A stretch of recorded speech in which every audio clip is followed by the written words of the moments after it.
Hello everyone, I am Lata Mishra Dwivedi from Wings Classes Meerut.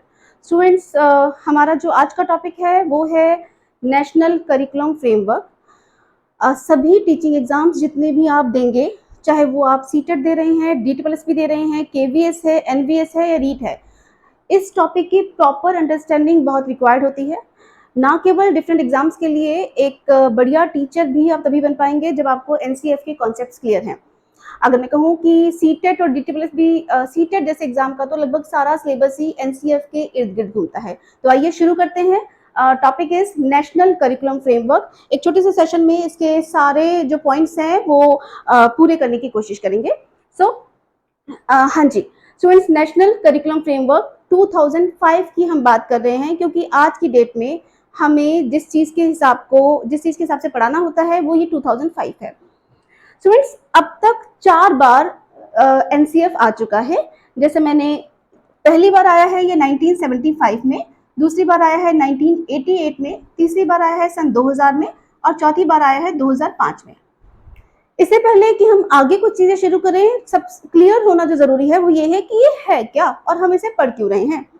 ये सबसे important point है मेरे ख्याल से। स्टूडेंट्स, राष्ट्रीय पाठ्यचर्या समिति, जैसे कि नाम से क्लियर है, समाज बदलता है और बदलते हुए समाज के साथ साथ समाज की ज़रूरतें बदलती हैं और समाज की बदलती हुई ज़रूरतों के साथ साथ एजुकेशन के सिलेबस में, करिकुलम में भी चेंजेस रिक्वायर्ड हो जाते हैं, है ना। और वो जो चेंजेस हैं वो हमें समय समय पर लाने पड़ेंगे अगर हमें अपने स्टूडेंट्स को अप टू डेट रखना है डिफरेंट चीज़ों से जो आज के ज़माने में आ रही हैं। ये बिल्कुल आसान सी बात है कि बदलती हुई ज़रूरतों के साथ ही शिक्षा के पाठ्यक्रम का बदलना बहुत ज़रूरी है और इसके लिए गवर्नमेंट की रिस्पॉन्सिबिलिटी बनती है कि वो समय समय पर इसको रिव्यू करे और बदले। है क्या एक ऐसा करिकुलम जो किस लिए लाया गया है, ताकि to enrich and revise the curriculum, मतलब पाठ्यक्रम को बदलने के लिए और उसे और समृद्ध बनाने के लिए। बेसिकली तो नाम से जो क्लियर है वो तो ये है, पर आपके और हमारे लिए ये इससे भी ज्यादा जरूरी है। स्टूडेंट्स ध्यान से देखिएगा, जो मैंने पहला पॉइंट लिखा है, NCF 2005 are the guidelines for teachers. जब आप टीचर बन जाएंगे तो बीइंग अ टीचर आपको कैसे बिहेव करना है। आप एक स्ट्रिक्ट टीचर बनेंगे, आप एक लीनियंट टीचर बनेंगे। बीइंग अ टीचर आपकी रिस्पॉन्सिबिलिटी क्या होती है? क्या देश में जो अलग अलग स्कूल्स में अलग अलग टीचर्स हैं वो वैसे बिहेव करेंगे जैसे उनको लगता है कि उनको करना चाहिए? ये बहुत इंपॉर्टेंट बातें हैं, प्लीज ध्यान से सुनिएगा। स्टूडेंट्स, हम एक देश के टीचर्स हैं एंड एक देश के टीचर्स होने के नाते एक एजेंसी होनी चाहिए जो हमें ये बताए कि being a teacher how you have to behave. BEd और BTC कॉलेजेस भी इसी चीज के लिए हैं कि वो हमें एक जैसी चीजें बताए कि इंडिया के टीचर्स होने के नाते आपकी जो रिस्पॉन्सिबिलिटीज बनती हैं वो क्या है और आपसे देश क्या एक्सपेक्ट करता है ना। ये नहीं है कि जिसकी मर्जी हो, भाई मुझे ये इंपॉर्टेंट लगता है, मुझे ऐसे पढ़ाना अच्छा लगता है, मैं तो डेमोक्रेटिक टीचर हूँ और मैं तानाशाह टीचर हूँ, या मुझे लगता है कि बच्चों को टीचर की बात सुननी चाहिए। तो अपनी अपनी मर्जी नहीं चलनी होती है। होना क्या होता है, हम गाइड, कोई भी एजेंसी जो होती है वो एक सेंट्रल लेवल पे गाइडलाइंस एक्सपेक्ट करती है कि हमारे लिए क्या दिशा निर्देश हैं। सेना के जवान हैं, डॉक्टर्स हैं, इंजीनियर्स हैं, सबके लिए एक प्रॉपर सिस्टमेटिक गाइडलाइंस होती हैं। हम जो टीचर्स बनने जा रहे हैं, ध्यान से सुनिएगा, हम जो वुड बी टीचर्स हैं उनके लिए उन्हें स्कूल में जाकर, क्लास में जाकर बच्चों के साथ क्या चीजें कैसे करनी है, वो जो दिशा निर्देश हमें दिए जाते हैं वो दिशा निर्देश दिए गए हैं नेशनल करिकुलम फ्रेमवर्क 2005 द्वारा। कुल मिला के टीचर बनने के बाद आपको क्या करना है, कैसे करना है, किस सब्जेक्ट को पढ़ाने का क्या उद्देश्य है, वो सब जो बताया जा रहा है वो सब आपको जो फॉलो करना है, that is according to NCF 2005। इसलिए मैंने जो पहली लाइन बोली कि जितने भी टीचिंग एग्जाम्स देने जा रहे हैं जो कहीं ना कहीं ये चेक करेंगे कि आप टीचर बनने के लायक हैं या नहीं है, उसमें जो क्वेश्चंस पूछे जाते हैं वो ये पूछे जाते हैं कि टीचर तो तब बनेंगे जब आपको पता है कि टीचर बनने के नाते आपकी जो ड्यूटीज बनती हैं क्लास में जाकर, जिन उद्देश्यों की प्राप्ति करनी है, वो आपको पता है कि नहीं पता है ना। हम एग्जांपल्स लेंगे तो स्टडी करेंगे कि NCF है क्या। ये वो दिशा निर्देश है जो ना केवल बच्चों के लिए करिकुलम तैयार करने के लिए है, बल्कि वो दिशा निर्देश हैं जो टीचर्स के लिए बनाए गए हैं स्पेशली, कि मैथ्स टीचर को क्लास में जाकर मैथ्स को कैसे पढ़ाना है, मैथ्स पढ़ाने का उद्देश्य क्या होना चाहिए, या SST को क्यों पढ़ाना है, या एसएसटी को कैसे पढ़ाना है, ये सब बताने वाली जो एजेंसी है दैट इज एनसीएफ 2005। और इसको केवल ऊपर ऊपर के पॉइंट से समझ के तो केवल एग्जाम के क्वेश्चंस निकलेंगे, डीपर जो क्वेश्चंस एग्जाम में आते हैं वो तब निकलेंगे जब आपको एनसीएफ का मेन पॉइंट जो है, जो जिस्ट है, वो समझ में आएगा। तो जिस्ट समझने से पहले, इसके जो बेसिक बिंदु हैं उन्हें समझने से पहले हम जरा ऊपर ऊपर के पॉइंट्स करें। नंबर 1 मैंने बताया कि अब तक देश में 4 बार करिकुलम को रिवाइज किया जा चुका है। पहली बार 75 में, फिर 88 में, फिर 2000 में, एंड लास्ट जो अभी चल रहा है, अभी हम जिस चीज के हिसाब से काम कर रहे हैं वो क्या है, नेशनल करिकुलम फ्रेमवर्क 2005 के हिसाब से। दिशा निर्देशन टीचर के लिए बता चुकी हूँ, बच्चों के करिकुलम को रिवाइज किया गया है इसके जरिए, वो भी बता चुकी हूँ। तीसरी इंपॉर्टेंट बात सुनिएगा स्टूडेंट्स, एनसीएफ 2005 बनाया गया है एनसीईआरटी द्वारा, national council of education research and training. ये वो एजेंसी है जो भारत में स्कूली शिक्षा का कार्यभार देखती है, ये बात आपको पता है। और ये जो तैयार किया गया है वो प्रोफेसर यशपाल जी, अगर आप इनको जानते हैं, प्रोफेसर यशपाल जी, इनका बहुत इंपॉर्टेंट रोल है। मतलब ये चेयरपर्सन थे, ये कमेटी के हेड थे जिनके गाइडेंस में ये पूरी चीजों को तैयार किया गया है। यशपाल जी के बारे में बताना अभी जरूरी है, अभी थोड़ा सा चीज में मैं डिस्कस करूंगी। स्टूडेंट्स, यशपाल जी ने एक रिपोर्ट दी थी, अगर आपको पता है इसके बारे में, 1992-93 में। रिपोर्ट का शीर्षक था लर्निंग विदाउट बर्डन, बिना बोझ के शिक्षा। लर्निंग विदाउट बर्डन, बिना बोझ के शिक्षा। आई बिलीव अगर आप टीचिंग एग्जाम से जुड़े हुए हैं तो आपको इसके बारे में थोड़ा सा पता होगा।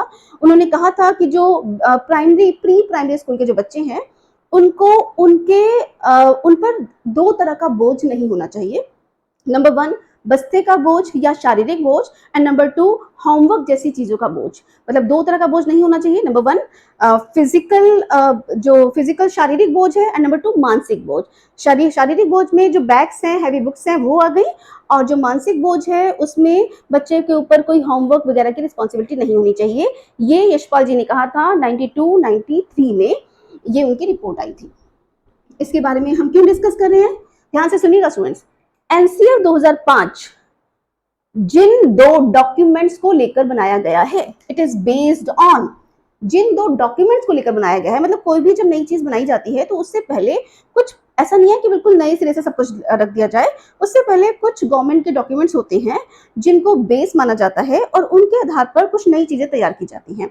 तो जो एनसीएफ 2005 है, इसका जो बेस रहा है वो नंबर 1 यशपाल जी की पहले आई हुई रिपोर्ट लर्निंग विदाउट बर्डन, और नेशनल पॉलिसी ऑफ एजुकेशन या national education policy 1986। I believe आपको ये भी पता है कि जो देश में second policy of education I थी, राष्ट्रीय शिक्षा नीति आई थी 1986 वाली, जिसको 92 में लागू किया गया था, एनसीएफ 2005 को बनाने के लिए ये 2 डॉक्यूमेंट्स बेसिस का काम करते हैं, और ये सारी चीजें आपके एग्जाम में पूछी जा सकती हैं। ठीक है, सो कुछ बातें हो गई हैं। नंबर 1 चौथे 4 बार आ चुका है अब तक। नंबर 2 बच्चों के लिए तो है ही है, टीचर्स के लिए बहुत इंपॉर्टेंट है। टीचर्स को ये बताता है कि किस टीचर को स्कूल में जाकर किस सब्जेक्ट को कैसे पढ़ाना है और क्यों पढ़ाना है। That is point number 2। Point number 3, ये जिन 2 अर्ली गवर्नमेंट डॉक्यूमेंट्स पर बेस्ड है वो है learning without burden, and number next one is national policy of education 1986। Point number 4, इसे समझना भी जरूरी है स्टूडेंट्स, एनसीएफ 2005 ने अब तक इंडिया के 17+1 18 स्टेट्स को इन्फ्लुएंस किया है। इस पॉइंट को समझना बहुत जरूरी है कि हम कह क्या रहे हैं। स्टूडेंट्स, आपको पता है कि जो एजुकेशन है वो कंकरेंट लिस्ट में आता है, समवर्ती सूची में आता है। स्टेट और सेंटर दोनों ही रिस्पॉन्सिबिलिटीज की शेयर करती हैं। जो एनसीएफ 2005 है ये नेशनल करिकुलम फ्रेमवर्क है, राष्ट्र की चीज है। इसको हमें अगर लागू करना है भारत के अलग अलग स्टेट्स में तो केवल सेंट्रल लेवल पर ये डिसीजन नहीं लिया जा सकता। देश के जितने भी स्टेट्स हैं उन सब की ये रिस्पॉन्सिबिलिटी है, या उन सब का भी इसमें होल्ड होगा कि वो एनसीएफ को लागू इंप्लीमेंट करना भी चाहते हैं कि नहीं करना चाहते हैं, है ना। तो डिफरेंट स्टेट्स ने क्या किया है, प्लीज इसे सुनिएगा। कुछ स्टेट्स हैं जिन्होंने 9th 10th 11th 12th की जो बुक्स हैं वो तो एनसीईआरटी की लगवाई हुई हैं, लेकिन जो 1st to 5th की बुक हैं या 6 to 8 की बुक हैं वो उनकी यहाँ अपनी बुक्स चल रही हैं या उनके स्टेट के हिसाब से जो उन्हें लगता है उनके बच्चों के लिए ठीक है वो चल रहा है। बहुत कम स्टेट्स ऐसे हैं जिन्होंने एनसीएफ को पूरे का पूरा रिकमेंड किया हुआ है या एनसीएफ के हिसाब से उनका सिलेबस चल रहा है। काफ़ी सारे जो स्टेट्स हैं वो 6 to 12, बहुत सारे स्टेट्स 9 to 12 इस चीज़ को अप्लाई करते हैं। यूपी, मैंने जो 17+1 18 लिखा है, तो यूपी में आज से 5-6 साल पहले ये कहा गया है, डिसाइड किया गया है कि यूपी बोर्ड की जो बुक्स हैं बच्चों की, वो एनसीईआरटी के करिकुलम पर बेस्ड होंगी। इससे पहले अगर आपको आइडिया है, अगर आप यूपी में रहने वाले हैं और आपको आइडिया है कि तो यूपी बोर्ड का जो सिलेबस होता था वो एनसीईआरटी के सिलेबस से मैच नहीं करता था। लेकिन जब से 5-6 साल पहले से जो चीज़ें हुई हैं वो ये हुआ है कि हम यूपी वाले लोग भी एनसीएफ के हिसाब से अपनी बुक्स जो है वो पब्लिश करवा रहे हैं। Got the point? क्या कहा मैंने कहा एनसीएफ 2005 एक बहुत ही बढ़िया डॉक्यूमेंट है और इसने भारत के 18 स्टेट्स को प्रभावित किया है। किसी को कुछ हद तक, किसी को थोड़ा ज़्यादा, डिपेंड करता है उस स्टेट्स की अपनी सोच जो है एनसीएफ को लेकर क्या है, वो इसे लागू करना चाहते थे कि नहीं करना चाहते थे, ये डिपेंड करता है। स्टेट्स के ऊपर इसे थोपा नहीं जा सकता है, एजुकेशन के किसी भी पॉइंट को स्टेट्स के ऊपर थोपा नहीं जा सकता है। ये अब तक तो था, अब नेक्स्ट जो नेशनल एजुकेशन पॉलिसी आएगी उसमें कुछ चीज़ें चेंज हो सकती हैं, वो हम बाद में डिस्कस करेंगे। So that was the point. अच्छा, नेक्स्ट पॉइंट है स्टूडेंट्स, एनसीएफ 2005 ने जो भी कहा उसको लागू कर दिया गया है central advisory board of education द्वारा। दिस इज केंद्रीय शिक्षा सलाहकार समिति, वो समिति जो सलाह देती है, सजेशंस देती है कि हाँ भाई इसको ऐसे कर लिया जाए। सो एनसीएफ 2005 की जो भी रिकमेंडेशंस थी, जो भी सुझाव थे, उनको लागू कर दिया गया है central advisory board of education द्वारा। कब से? 7 सितंबर 2005। अगर आपके एग्जाम में क्वेश्चन आता है कि एनसीएफ 2005 लागू कब से हुआ है, तो आपको आंसर क्या करना है? दिस इज 7 सितंबर 2005। और इम्पोर्टेंट ये इसलिए है, बहुत सारे एग्जाम में डेट नहीं पूछी जाती हैं, लेकिन ये डेट इंपॉर्टेंट इसलिए है कि अब तक भी हमारे देश में जो स्कूल की एजुकेशन चल रही है वो किसके हिसाब से चल रही है?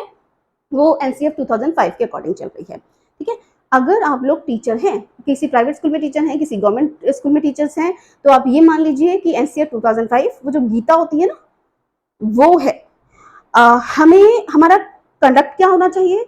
हमें एसएसटी को क्यों पढ़ाना है? हम बच्चों को हिस्ट्री के वो चैप्टर्स क्यों पढ़ा रहे हैं? हम मैथ्स क्यों पढ़ा रहे हैं?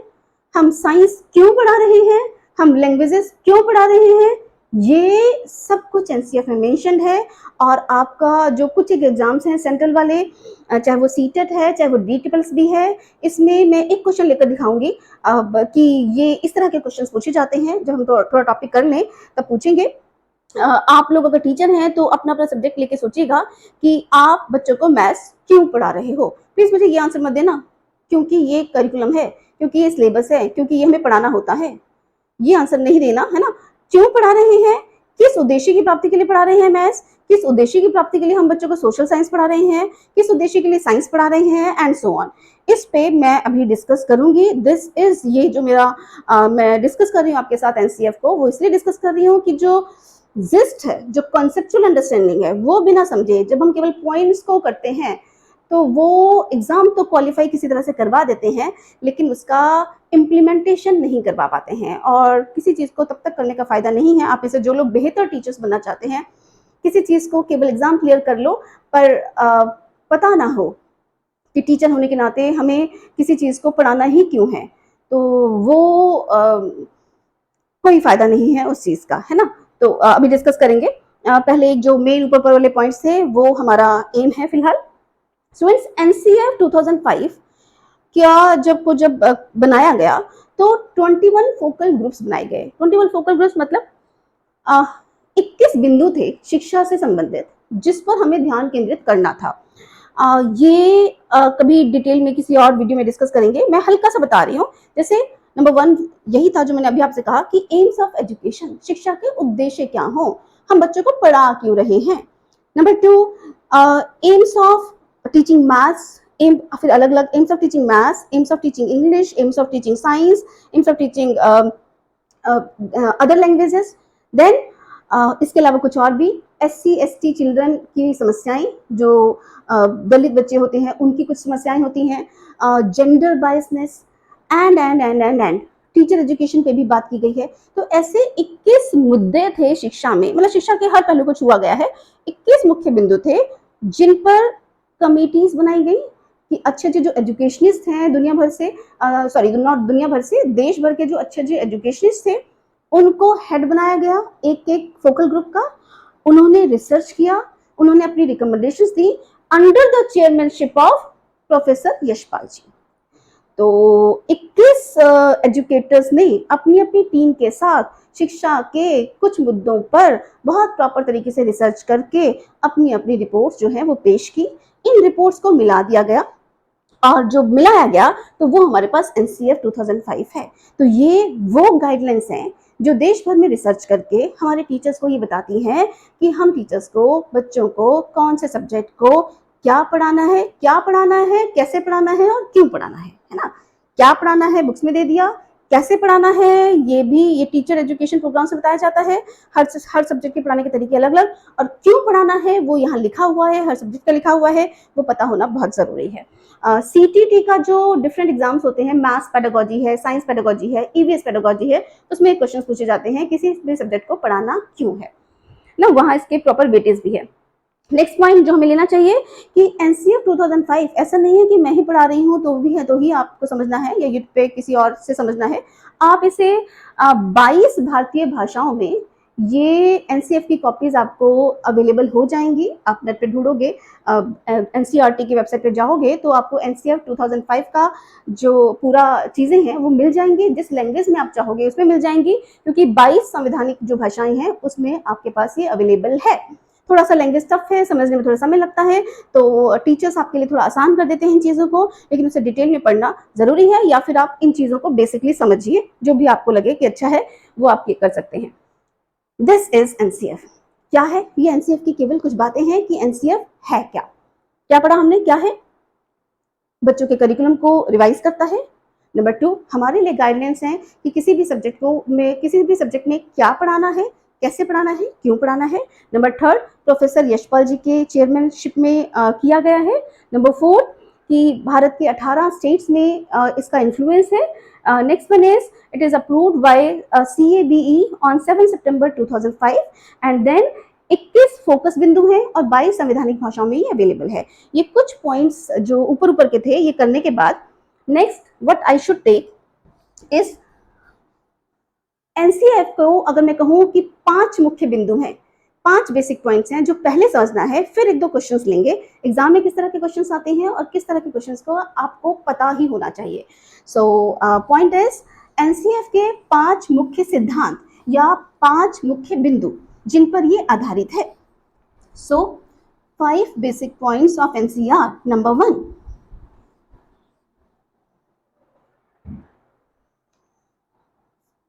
फाइव बेसिक पॉइंट्स, आप बेसिक प्रिंसिपल्स भी कह सकते हो, सिद्धांत भी कह सकते हो। Number 1, connecting knowledge to life outside the school. ज्ञान को विद्यालय के बाहरी जीवन से जोड़ना। अगर आप नोट कर रहे हैं तो जिस भी लैंग्वेज में आप चाहते हैं नोट कर लीजिए। Connecting knowledge to life outside the school.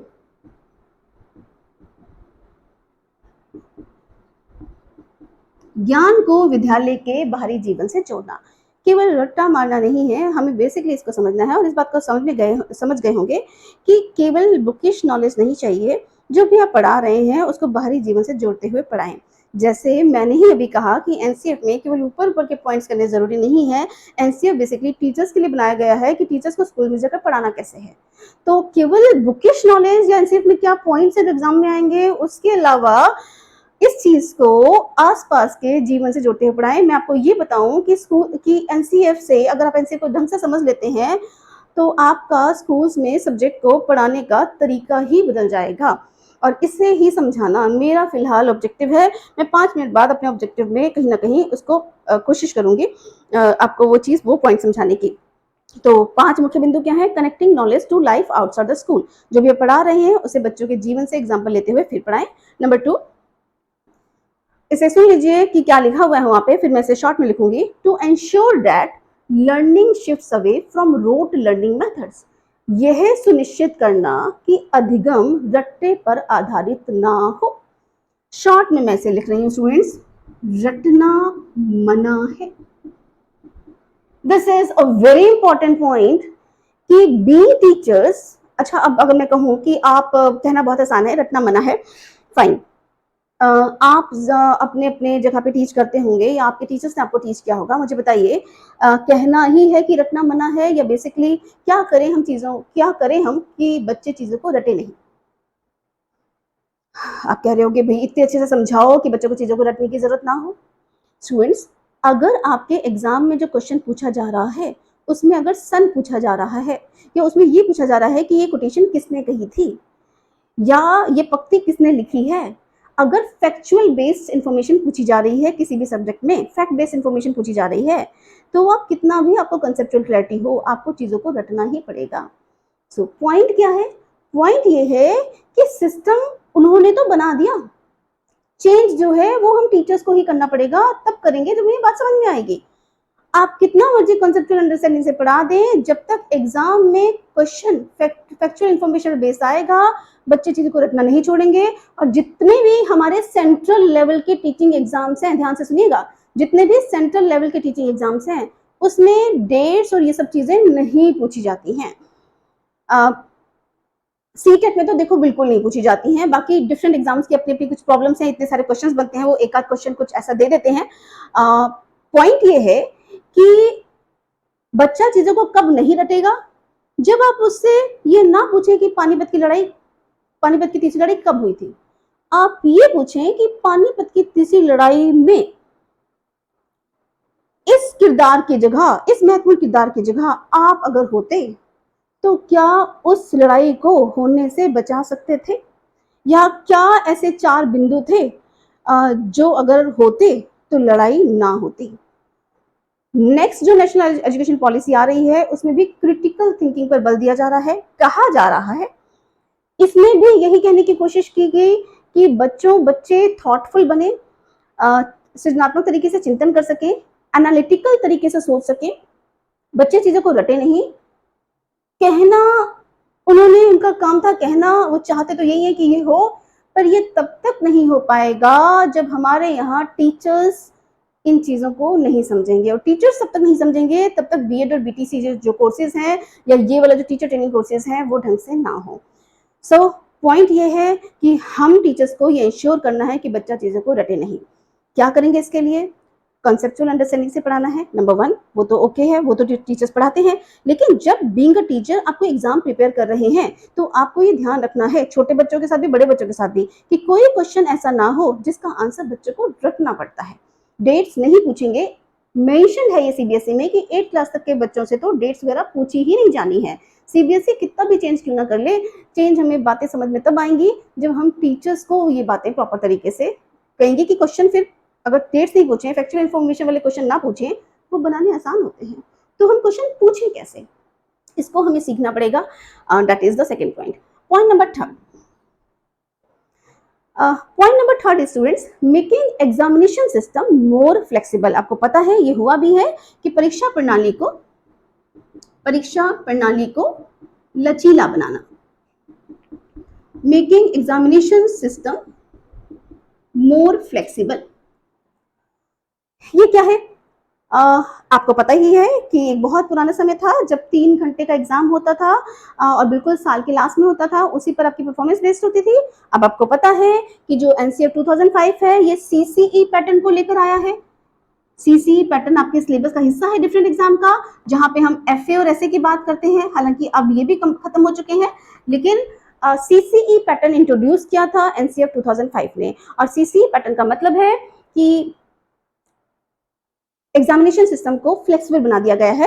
अब बच्चों के 4 एफएस अब नहीं होते हैं, अब तो फिर चेंज हो गया है, लेकिन 2 साल पहले तक बच्चों के 4 एफएस होते थे और साल भर में 2 एसएस होते थे।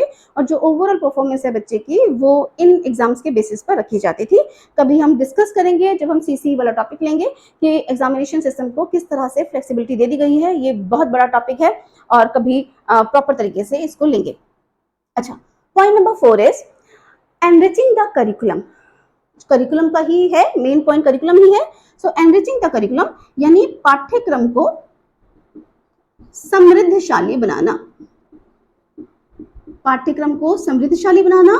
एनरिचिंग द करिकुलम यानी करिकुलम में से वो बातें जो काम की नहीं है उनको क्यों हम पढ़े पढ़े हैं उनको हटा दीजिए, करिकुलम थोड़ा कम कर दीजिए, लेकिन वो चीजें जो बच्चे के आगे काम आनी है वो चीजें ही रहने दीजिए।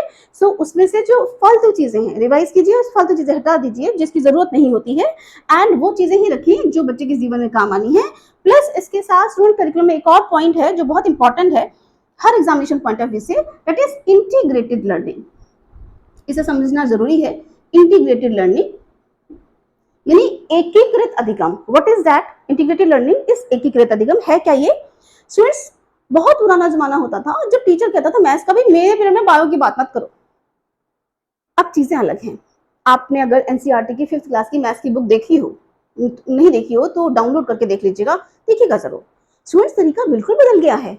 आपको मैथ्स की बुक है एनसीईआरटी की, लगभग पहले जो फर्स्ट चैप्टर है उसमें 30-35 पेज होंगे, उसमें मैथ्स के क्वेश्चन ढूंढे नहीं मिलते। अगर आपको बुक का कवर छिपा लिया जाए कि किस सब्जेक्ट की बुक है और आप खोल के देखो तो आप कह ही नहीं सकते हो कि मैथ्स की बुक है। हमारे टाइम में मैथ्स की बुक होती थी, कैसी होती थी? एक्सरसाइज 1.1, 1.2, 1.3, 1.4 ऐसे होता था। अब उसमें क्वेश्चंस है ही नहीं, थ्योरी है, एक गांव की कहानी है, एक गांव है द फिश टेल, मतलब मछलियों की कहानी, और पूरे गांव को डिफरेंट तरीके से उनकी समस्याएं बताई हुई हैं।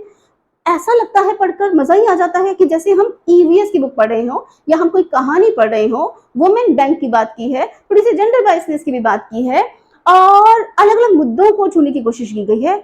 बुक कौन सी है? सब्जेक्ट कौन सा है? मैथ्स। इंटीग्रेटेड लर्निंग का मतलब है एक विषय को दूसरे से जोड़ते हुए फिर पढ़ाना। पुरानी क्लासेस में मैथ्स की तरह नहीं कि मैथ्स का टीचर क्लास में घुसा, चलो भाई कॉपी निकालो, क्वेश्चन नंबर 1, क्वेश्चन नंबर 2, वो मैथ्स को केवल कैलकुलेशंस करना सिखाते थे। प्लीज ये हम सब के लिए जानना जरूरी है, जो वर्किंग टीचर्स हैं उनके लिए भी जानना जरूरी है कि आपसे 2005 से जो एक्सपेक्टेशंस की जा रही हैं वो नहीं है जो आप अब तक करते आ रहे हैं। और इसके लिए या तो एनसीएफ 2005 पढ़ लीजिए या मैथ्स की बुक 4th और 5th क्लास की एनसीईआरटी वाली मैथ्स की बुक देख लीजिएगा, और उसके आगे जो चीजें लिखी हुई हैं कि इसको कैसे डील करना है वो देख लीजिए। आपको अपने आप को अपडेट करना पड़ेगा according to the new system, ये बहुत जरूरी है। ये लक्ष्य तभी प्राप्त हो सकते हैं 2005 के बाद, 2022 चल रहा है, 17 साल हो गए हैं। अगर ये चीजें अगर हम तक नहीं पहुंची हैं, टीचर्स तक नहीं पहुंची हैं, तो इन चीजों को लाने का, इस पर जो भी पैसा खर्चा हुआ उसका कोई फायदा नहीं है। पाठ्यक्रम को समृद्धशाली बनाने में बहुत कुछ इंपॉर्टेंट चीजें हैं। इंटीग्रेटेड लर्निंग एनसीईआरटी की 2nd, 3rd, 4th, 5th की मैथ्स की बुक जाके देख लीजिएगा, आपको सब क्लियर हो जाएगा कि क्या बताने की कोशिश कर रही हूँ। एकीकृत लर्निंग मतलब, इंटीग्रेटेड लर्निंग मतलब विषय को एक दूसरे से जोड़ते हुए फिर पढ़ाना, पता ही ना चले क्लास में बच्चा ईवीएस के साथ साथ, कहानी के साथ साथ थोड़ा सा मैथ्स भी सीख जाए। That is integrated learning. Point number 5, students inculcating democratic values among the students to make them a thoughtful person। क्या बोला मैंने? देश का करिकुलम है।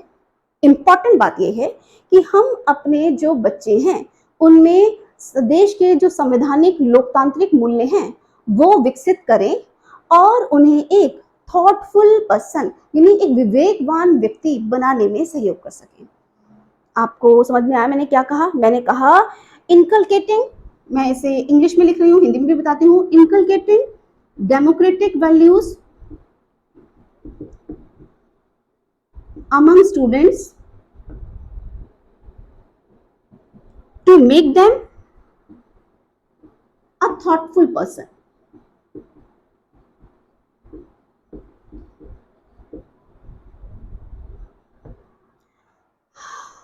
बच्चों के अंदर जिन्हें हम पढ़ा रहे हैं उनके अंदर लोकतांत्रिक मूल्य विकसित करना ताकि वो एक विवेकवान व्यक्ति बन सके या बड़े होकर अपनी समझ से देश के मूल्यों का सम्मान करते हुए फिर चीजों को डिसाइड कर सकें।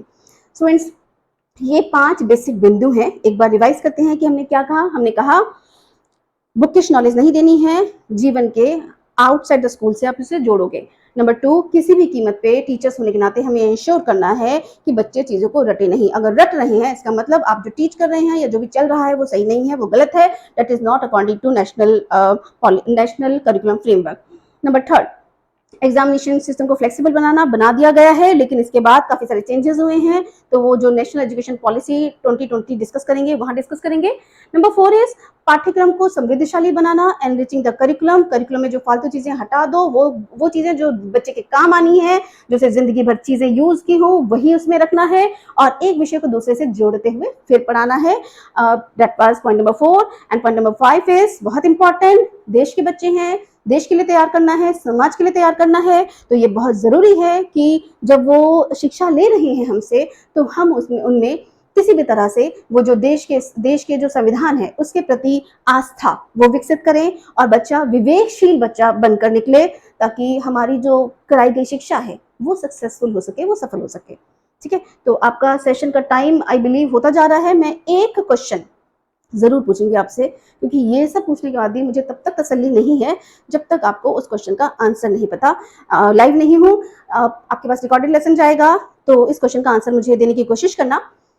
स्टूडेंट्स, टीचर होने के नाते, आप में से जो टीचर बनने वाले हैं, जिन्होंने कहीं पढ़ाया है, जो ऑलरेडी पढ़ा रहे हैं, आप सब बताइएगा मुझे, टीचर होने के नाते हमारा जो उद्देश्य है क्लास में जाते हुए, वो क्या है? ऑप्शन नंबर 1, टीचर होने के नाते क्लास में जाते हुए हमें नंबर 1 पे जो बात सोचनी है वो क्या होनी चाहिए? ऑप्शन नंबर 1 इज हमें बच्चों को क्यों पढ़ाना है, क्या पढ़ाना है, कैसे पढ़ाना है, कहाँ पढ़ाना है नहीं पूछूंगी, तो मैं 3 ही ऑप्शन दूंगी। दोबारा बोल रही हूँ, टीचर होने के नाते जब हम क्लास में एंटर कर रहे होते हैं, आप सभी टीचर जो मुझे सुन रहे हैं प्लीज ध्यान दीजिएगा, हमारे लिए जो सबसे इंपॉर्टेंट क्वेश्चन होता है वो क्या होता है? क्यों पढ़ाना है, क्या पढ़ाना है, कैसे पढ़ाना है? आंसर मैं दे दूं, पता नहीं आप लोग डिस्कस कीजिएगा, सोच लीजिए अपने अपने मन में एक एक पॉइंट। अगर आप कह रहे हैं क्या पढ़ाना है, यस, टीचर के मन में होता तो यही है क्या पढ़ाना है, but that is not at all important. आप वहां पर पढ़ाने गए हैं मुगल डायनेस्टी कि मुझे मुगल डायनेस्टी पढ़ानी है, ये इम्पोर्टेंट नहीं है। क्यों नहीं है ये इम्पोर्टेंट? हम बच्चों को, मैं एसएसटी ले लेती हूँ, हम बच्चों को सोशल साइंसेस क्यों पढ़ा रहे हैं, हम बच्चों को सामाजिक विज्ञान क्यों पढ़ा रहे हैं? ताकि बच्चा मुगल डायनेस्टी के बारे में जान जाए, ताकि बच्चे में सामाजिक कौशलों का विकास हो सके, ताकि बच्चा मुगल डायनेस्टी से रिलेटेड क्वेश्चंस को एग्जाम में जाके आंसर कर पाए और अच्छे मार्क्स लेकर आ पाए। आंसर शायद आपको पता चल रहा है क्या? हम सोशल साइंस पढ़ा ही इसलिए रहे हैं ताकि बच्चे में सामाजिक गुणों का विकास हो। सामाजिक गुण एसएससी पढ़ के कैसे विकसित होंगे भाई? हिस्ट्री में there were the real heroes, हमारे पास रियल हीरोज हैं कुछ, अशोका है, महाराणा प्रताप हैं, और भी बहुत लोग हैं जो रियल हीरोज थे अपने समय के। हम एसएसटी या हिस्ट्री उन्हें इसलिए पढ़ा रहे हैं ताकि बच्चे वो रियल हीरोज के बारे में जानकर इंस्पायर हो सकें। जब आप बच्चों को बताओगे कि अशोका केवल 13 साल का था जब उसने अपने दम पर लड़ाई जीत ली थी, तो आपकी क्लास में बैठा हुआ 13 साल का बच्चा, उसके अंदर वो जो बहादुरी है, वीरता है, वो कहीं ना कहीं डेवलप होगी। और भी जितने महान हीरोज हैं उनकी स्टोरी को जब आप इस तरह से सुनाओगे तो उनके मन में वो सामाजिक गुण डेवलप होंगे। मैंने क्वेश्चन पूछा था, एसएसटी का टीचर होने के नाते आपके दिमाग में, या किसी भी सब्जेक्ट का टीचर होने के नाते आपको क्लास में जाने से पहले सबसे पहला पॉइंट क्या है? क्यों पढ़ाना है, क्या पढ़ाना है, कैसे पढ़ाना है। सबसे पहले स्टूडेंट्स होता है उद्देश्य, क्यों पढ़ाना है। मेरा आज एनसीएफ पढ़ाने का उद्देश्य क्या है? पढ़ाना क्या है? तो एनसीएफ है, बहुत लोगों ने पढ़ाया है, एनसीएफ पढ़ा रही हूँ, क्या पढ़ाना है बस क्लियर। क्यों पढ़ाना है? अगर मेरे पढ़ाने के बाद आप में से कुछ एक लोग भी ये समझ पाए कि टीचर होने के नाते हम लोगों को पढ़ाना कैसे होता है, या हम लोगों को एसएसटी को क्यों पढ़ाना है, ताकि बच्चों में सामाजिक गुण विकसित हो सकें, बच्चे रिलेशंस को वैल्यू कर सकें, बच्चों में जो वीरता और डिफरेंट तरह की जो फीलिंग्स हैं, देश के प्रति सम्मान है, वो सब विकसित हो सके, वो पहला उद्देश्य होता है। और जब आपको क्यों समझ में आ जाएगा ना स्टूडेंट्स, तो कैसे पढ़ाना है बदल जाएगा। आप इस वक्त जैसे पढ़ा रहे हैं और क्यों समझने के बाद जैसे पढ़ाएंगे वो चेंज हो जाएगा। ऑनलाइन क्लासेस में इतना ही पॉसिबल है, सेशन लंबा हो रहा है स्टूडेंट्स। अगर आपके कुछ क्वेश्चंस हैं तो आप पूछिएगा, कभी कोशिश करेंगे, अगर आपके क्वेश्चंस आते हैं तो कोशिश करेंगे इसको और डिटेल में लेने की। फिलहाल थैंक यू सो मच। लेकिन ये जो इंपॉर्टेंट पॉइंट्स थे एग्जाम में आपके, लगभग जो पॉइंट्स आते हैं लगभग ये पूरे हो चुके हैं। So thank you very much. Like subscribe कीजिएगा अगर आपको लगता है कि वीडियो आपके लिए हेल्पफुल रही हो। Thank you.